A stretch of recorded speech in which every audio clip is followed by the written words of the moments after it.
Texter writes in, Heat not re-signing Jae Crowder, biggest mistake in several years. He is Heat culture. Well, listen, he's looking like a big winner right now. A lot of guys, listen, that's kind of what makes that team, I think a lot of it likable, is that they have a lot of guys that people wrote off. And Chris Paul's, he's peacocking as he deserves to. He deserves to peacock. They bounced the Lakers. They're about to bounce the MVP, even though I understand they don't have Jamal Murray. That they swept them. And, Devin Booker definitely took flack. DeAndre Ayton, nobody believed in. So they're a super likable team. And James Jones, I mean, he's GM. He's likable as well. Like, yeah, I mean, if there's any team in the playoffs that's left to root for, I mean, they're definitely the one I'd love to see win the championship. Here's what I'll say about that. Jae Crowder has been who he's been for a number of years. But for some reason, after every season, teams think they could do without him. Yep. That we can find another guy like that. That's why he's played for so many teams. But what you soon come to find out is that having a guy like that on your roster is hard to find. Because everybody can't play defense with that tenacity.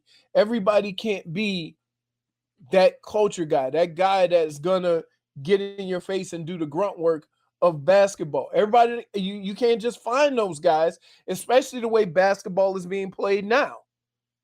So the Heat made the same mistake 4 or 5 other teams made before them, as far as Jae Crowder is concerned. And guess what? Next year, he's going to do the same thing. He's going to price himself out of a job on a team that he enjoyed playing for. No, he signed a multi-year deal. He's good now. Well, that's the whole problem. If it would have been a 1-year deal, he probably would have been back with the Heat, but he wanted a multi-year deal because he's probably sick of getting traded. And he's good enough to get it. Yeah. And he decided, listen, we'll go bargain hunting. Here's the problem, though. I don't know about you guys, but it has the same feeling of what the Lakers did last year, in that they were able to stay healthy. And, we like, I hate to say it, but history says that Chris Paul is a coming. You know what, though? I thought about that. And the thing is, he's already kind of had his injury, though. No. He has. No. He bumped the shoulder. He hurt it really bad. Okay. He did. I mean, he kind of, if you're within the scope of, hey, he's going to have the injury coming. He kind of already did. And he looked terrible too for a couple of games. Okay. I don't know. I think he may have gotten past it. I don't want to jinx it, but we'll see. I mean, I tell you what, there's nobody who deserves getting a series done quick than him. Like deserves. I mean, like, is better off getting a series done quick than him. And that's almost look, not for nothing, but teams are gonna be better off getting just out of these series and not risking injury. Mm-hmm. It's not necessarily that they can't win a series, but now it's important to close out series when you can, so that you don't just put yourself in harm's way, because bodies are breaking down. Twitcher writes in, and I should point this out, our mistake with Crowder was because of Giannis. I mean, that's more unfair, but it's not like the Heat went cheap on the idea of this year. They just wanted to open up flexibility, and they didn't want to compromise themselves, because they still wanted to go orca hunting, right. Which they will have this year. They will have a lot of cap space. So if they will. I mean, I don't know if they're going to get an orca. I'm just saying that they value that. That's what I get mad. Unless Barry Jackson's driving the boat. Yeah, like if they did all this for Al Horford, I'm gonna be mad. I'm gonna be really mad. Really mad. That way, if I watch Jae Crowder hoist the Larry O'Brien trophy, and I'm sitting here holding up a Horford, I'm gonna be really mad. It's gonna happen. Isn't Horford old though? Super old. Yeah. I bet you can't think of what the team he plays for. He didn't play for the Thunder this year, right? That's right. Yeah, he was. He is turning 36. Oh, he just turned 35. I'm sorry. He just turned 35. Just turned 35. That's old for Al Horford. Just the game that he plays. Yeah. I'm not trying to say he can't. I'm not trying to. We can kind of go without that, right? We're gonna go like with one. I'm gonna go with like I'm gonna allow one 36-year-old on the team this year. Okay, we had a lot of 36-year-olds, 35-year-olds. I'm gonna allow one. What are they gonna do about Gogi? I don't talk know. about real talk. What are they gonna do about Gogi? Yeah, I think Gogi's gonna come back. You already have a 40-year-old on the team too. Don't forget. I mean, unless they flip him in his team option for somebody, that's gonna be heartbreaking. Oh, imagine that call with Pat. Yeah, Robbie, give me a ring. Hey, Pat, what's up, buddy? I miss you. Listen, Bogey looking better than ever. Not playing in Slovenian league, doing box jumps in forest. Coming back better than ever. Yeah, Gogi, we just traded you to Portland. What? Yeah, that team option. You get it, but it's going to be with the Trailblazers. Oh, God. It's Portland. News is you're going to get, guess what? Bad news is you're not friends with Jimmy Butler anymore. Good news is you're back with Luka and we took Porzingis. But Pat, he's soft and charming, man. Gogi, I don't know. I think I trust Goran's legs more than I do Porzingis's, to be honest. Really? Yeah. Oh, dude's 7'3". Leroy, is that getting better? Let me ask you something. As a professional athlete, if you look like Stretch Armstrong and the knees are already on the downtrend, what is he, 28, Robbie? Yes. Porzingis? Not even. Man. You think that's getting better? No, sorry. Oh, Whoa, 25. He's 25? Right. He's 25. He moves like 35. And then that's how 7'3" moves. Dude. I would say this. He's 25? I think some players, and this is probably the only knock I would ever have on athletes. Some players play according to their situation, right? So if you brought Porzingis in and told him he's going to be the guy, he's going to be the go-to guy, he would play accordingly. Again, whether he should be or not. Kristaps Porzingis, let me just say, Kristaps Porzingis, with where he's been now in his last 2 stops, kind of being a pain in the ass, he looks like he would get along with Jimmy Butler like 0.0% of the time. You never know, man. Everybody says that. Everybody says the Harden, Kyrie, and KD thing wouldn't work. Yeah, but they were friends. They're friends. Like, what does Jimmy Butler hate more than anything? We technically don't know if that's worked or not. I mean, other than 3-point shots. I mean, he like that whole "I'm the guy" thing. Like, that's not gonna fly with this locker room, dude. No, that's not gonna fly. That's not gonna fly. No, but what the Heat have done an unbelievable job of is to be able to bring talent in, get them to understand that you'll still get yours, but within the system. No matter who you've been, they've all been except for Hassan Whiteside. Right. And he's not here anymore. Nope. So yeah. God, I think that would still be just a funny prank if Spo sent a fake Shams tweet screenshotted to Spo that said they re-signed Whiteside. Who would flip out first, Pat Riley or the fans? Oh, Spo. Yeah, Spo. I think Spo would quit on the spot. He's like, send me to Portland.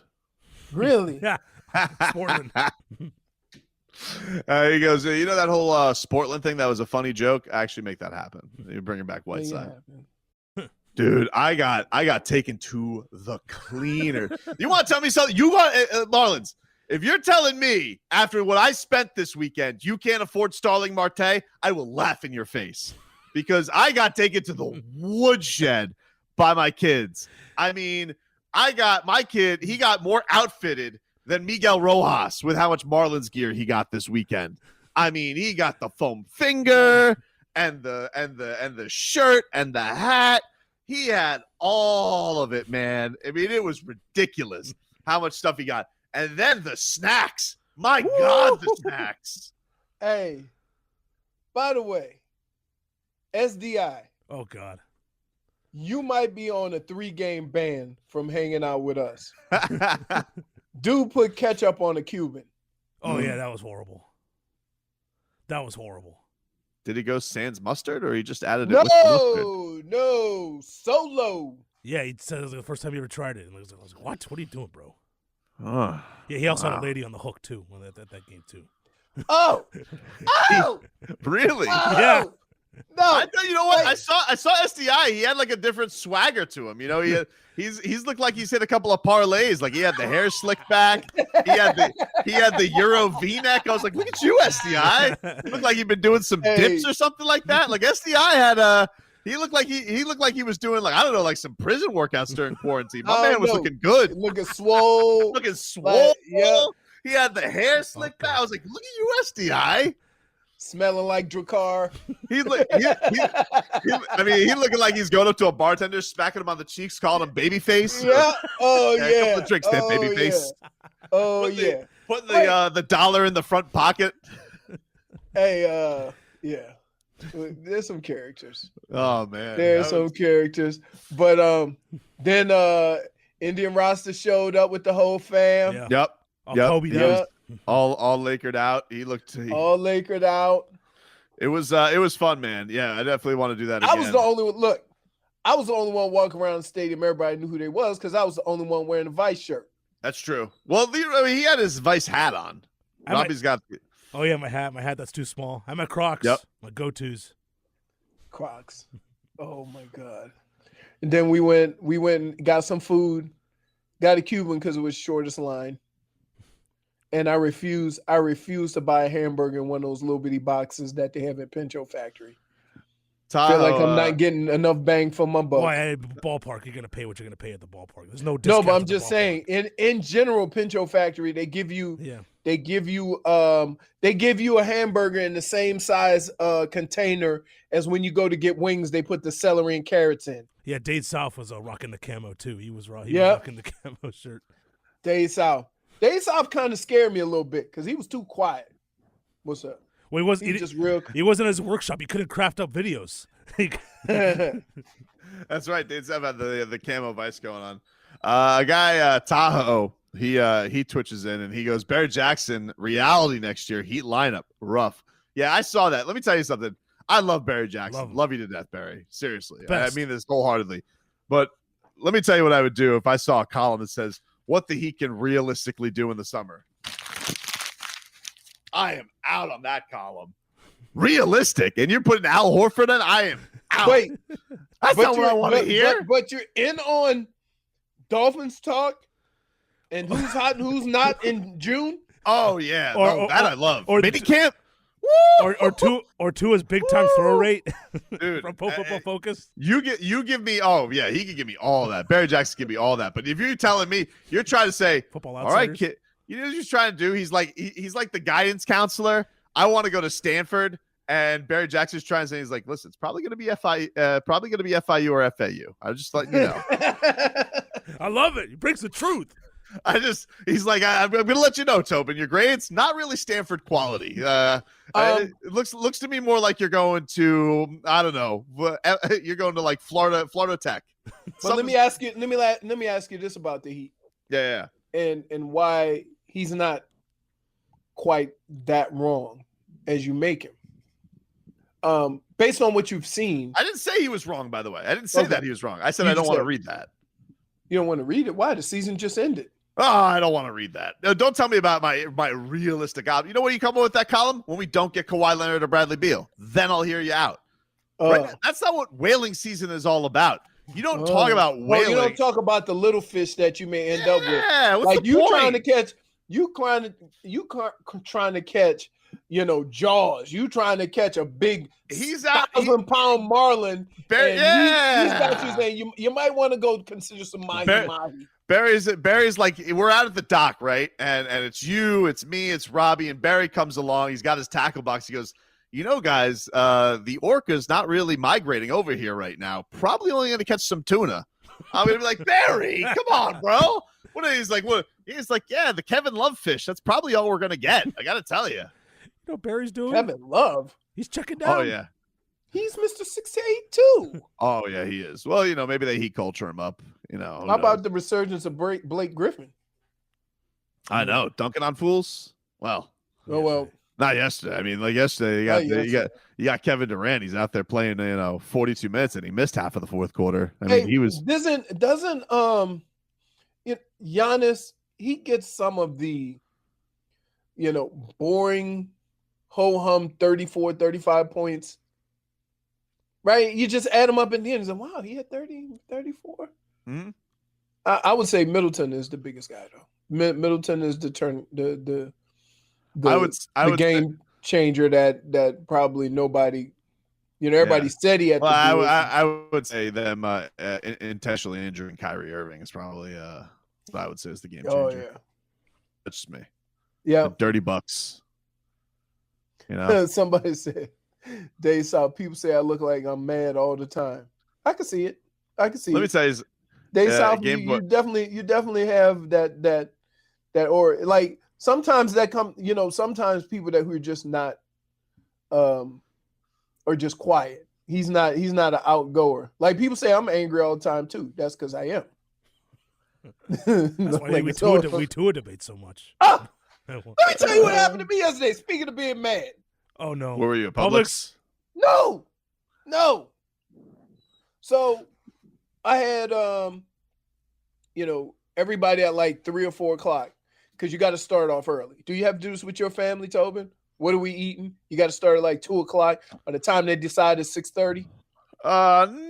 Yes. It's sometimes. Right. So this is what I have to do.